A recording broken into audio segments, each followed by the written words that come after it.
Hey everyone, welcome to the Hobby Grotto. Today I want to talk a little bit about collecting an army for Warhammer or 40k or whatever kind of game you want to look at. It can be quite daunting, so I just want to share some of my tips and tricks I've developed over the years.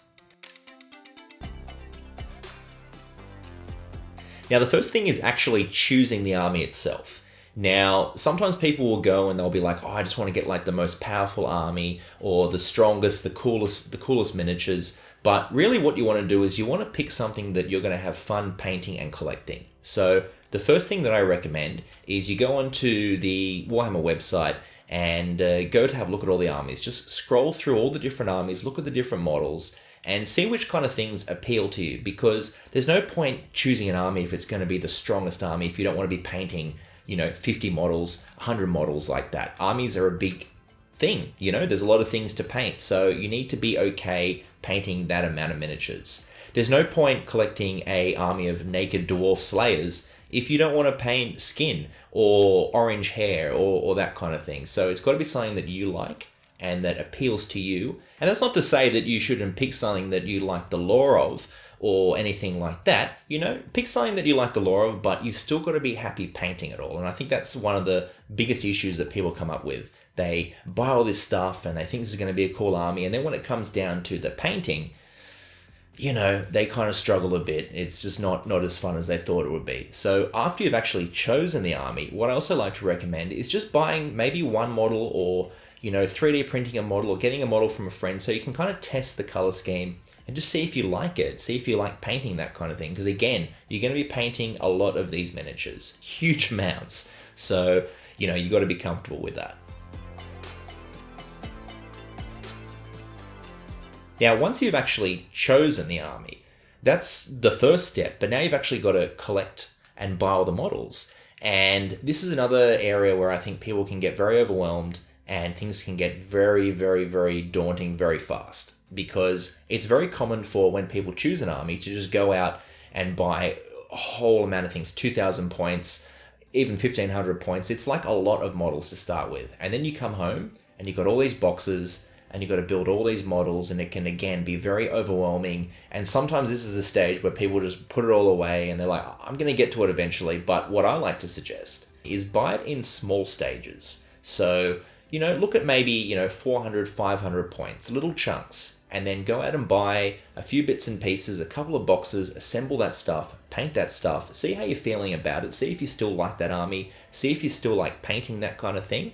And then basically, once you've got that small amount, then add on to it from there. So buy 500 points, maybe do another kind of 500 points, and then you can actually start playing games and start getting stuff happening. You got your first 500 points, play some small games with your friends. So the main thing, as I said, is build it in smaller chunks. Don't go out and get everything all at once because you're going to get overwhelmed. It's going to be a lot of miniatures to look at. And once you start building them and you got them all in front of you, it can really kind of affect the motivation to paint when you see them all. If you do it in little chunks, you get that achievement of, well, I've painted a couple of squads, they're done, now I'm going to move on to the next thing. And that's going to kind of keep you motivated as you go through the painting. And so here's an example of how you could start. This is a Age of Sigmar army, and I'm just starting here with just 2 units, and I got a character as well. So this is going to be a good way to, start to build the bits and pieces of the army. And the other thing about building in chunks is generally when you're starting an army, you're going to be kind of a little bit inexperienced with how the army works or what you kind of want to do with it, what route you want to go down, because there's going to be a lot of different choices of units and models and whatnot. So by building it in smaller chunks, you basically give yourself a chance to let the army evolve. As you start to paint it, you might be like, well, I kind of like this unit and I like painting these guys, but I don't really like painting these guys so much, or I want to paint more tanks or war machines or whatever. And you can kind of use that to maneuver your army into a way where you're buying and collecting things that you like as well. Because I think, yes, you can build an army based on the meta and trying to have the most powerful things, but I think the best way of building an army is always to choose the things that you like and choose the models that you want to paint and the things that you think are going to look cool, because they're your guys and you want them to look awesome and you want them to have the stuff that you want in an army. You don't want to be like, oh well, this is the way they tell me to do the army on the internet, so I got to have 10 of these guys and 20 of these guys. I don't really want to fill those. I don't want to paint them, but I'm going to have them anyway. That can be a little bit dull and boring. And remember, folks, these are just my ideas on how to collect an army. Everyone's different, and there's no, right or wrong with how to collect an army, but this is just stuff that I think works well and is going to keep you motivated and keep you moving forward and stop everything shutting down, which can be a common problem when you get overwhelmed with an army. But yeah, don't go overboard with buying lots of models. It's, I think, the easiest way to get overwhelmed when you sit back and you look at the painting table and you've got all these grey miniatures and you're like, oh, how am I going to paint? How am I going to paint all this stuff? If you just have things in chunks, smaller chunks, a couple of units here and there, it's just not really as overwhelming. And as I said, you get that real satisfaction because you get to see the unit completed. You're like, I'm going to move on to the next thing, as opposed to when you've got the whole army sitting there all in grey and you're like, I don't even know where to start. I don't know which way to go with this. So yeah, don't focus on the meta or trying to have the most powerful army or anything like that. Obviously, if you're a tournament player, you're going to kind of go down that road, but I'm just thinking more for general players here. You want to have an army that's fun, that you like painting, that you think the color scheme is cool, and it's got models in it that you think are cool. You've chosen units and stuff that you like, that you think is going to be fun. That's just going to make the whole experience a lot easier for you and a lot more fun. It's really easy to, particularly with social media, get like caught up on, these are weak in the game, or I have to have the most powerful things, or this army's broken or whatever. Forget all that stuff. Just buy the stuff that you like, collect the stuff that you like, paint the stuff that you like, basically. And then you're going to have much more fun playing. There's going to be a better vibe when you're playing, and your opponent's going to have a better vibe, and just everything's going to work nicer because you're going to be like you're going to have fun coming to the game. You're going to want to present your stuff. Now, talking about the painting, when it comes to painting, you have to choose a color scheme that's going to be effective on the tabletop and look cool, but also allow you to paint stuff fast and paint stuff in an assembly line and get a lot of stuff done at once. Because, of course, if you want to paint an army, you can paint everything individually and take a long time to do it. But a lot of people want to get their army out. They want to start playing games, and the best way to do that is to pick like a limited color palette and a simple kind of color scheme and get it done. And then after that, you can come back and add details and whatnot. So I think that's a very effective way of painting an army, because not only does it look good on the tabletop, it kind of pops more when there's less colors. And because the miniatures are small and you're looking at them from a distance, it just kind of often works better if they're a bit more simple. Like a complicated miniature with lots of different colors and details looks cool up close, but when you kind of look at it on the table, a lot of that stuff can be lost. So I like to, pick like a limited color palette, or, some color schemes are already established, which is even easier. You can just do the box art or what have you. But say for my undead, for example, they've got like a very simple color scheme. There's like a feature color, which is this kind of teal green that I use. And then it kind of keeps everything very, very simple. I don't really have to think a lot about, what colors am I going to use on here, because these simple colors have already been established throughout the rest of the army. Another thing when I'm painting armies that I really like to do is paint in an assembly line. Now, painting in an assembly line, yes, it can be kind of an unfun technique because it's very repetitive, but you're going to be getting a lot of stuff done. And the benefit of painting in an assembly line is you just don't have to think as much, because you're doing the same stage on each model as you go through. You can do it more on autopilot. You can maybe be watching something on TV and you're going to kind of get it done a lot faster, and you're going to get your army sorted out. And it's good to kind of push through those things. But the trick that I'll say with painting an assembly line is don't have too many in the assembly line. Like if you paint 10 models in an assembly line and you think, that was just draining and horrible, try next time painting just 5 in an assembly line. Or personally, I often will just paint maybe 3 miniatures in an assembly line.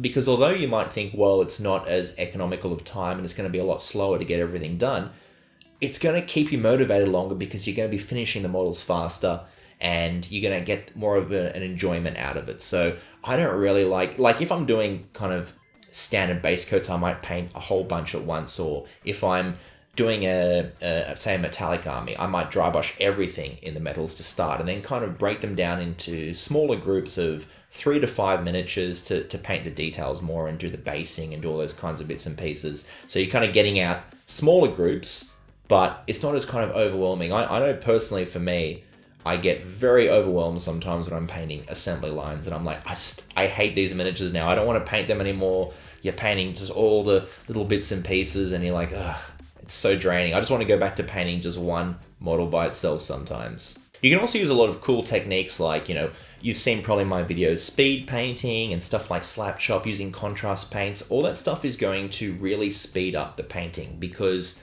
there's nothing more inspiring than seeing your models painted on the tabletop, fighting against another army where everything's painted. That's really going to motivate you. So, yes, you can get caught up in the details and want everything to be perfect, but if you just get a lot of stuff done, basics across the army, and see everything kind of painted to a tabletop standard, that's really going to inspire you, really, to kind of go further and, keep painting things. And I know it can be kind of hard to want to paint rank and file stuff first, because generally when you have bought some cool miniatures, you want to paint all the cool stuff first, but you can kind of leave the cool stuff as rewards. So I've painted a bunch of infantry, so now I get to paint the cool character, or I get to paint the cool vehicle, and then kind of spread it out amongst your painting, so you're not kind of doing all the cool stuff at the start, and then playing games for 6 months with a whole bunch of unpainted infantry because you're like, oh, it's too horrible painting all that stuff.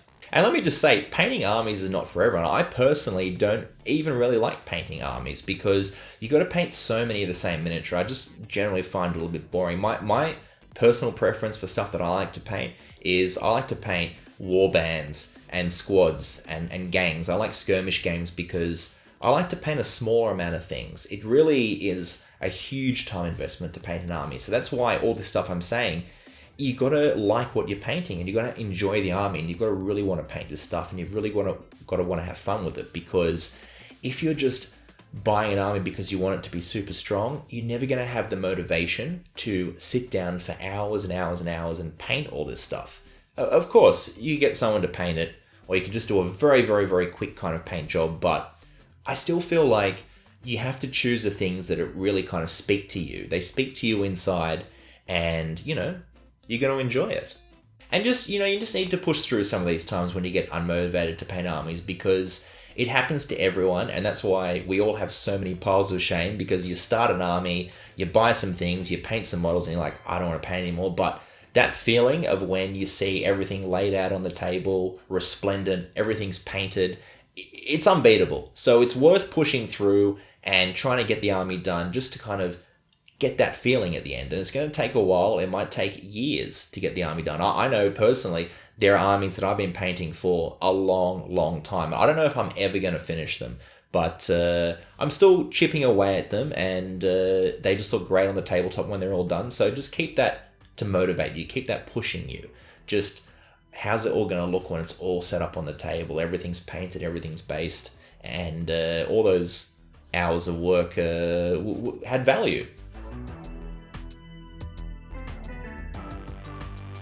Folks, there we have some of my little ideas for painting armies, just to share with you, to hopefully make the process a bit easier and stop people getting overwhelmed with all these miniatures and army painting, and it's all a bit too much.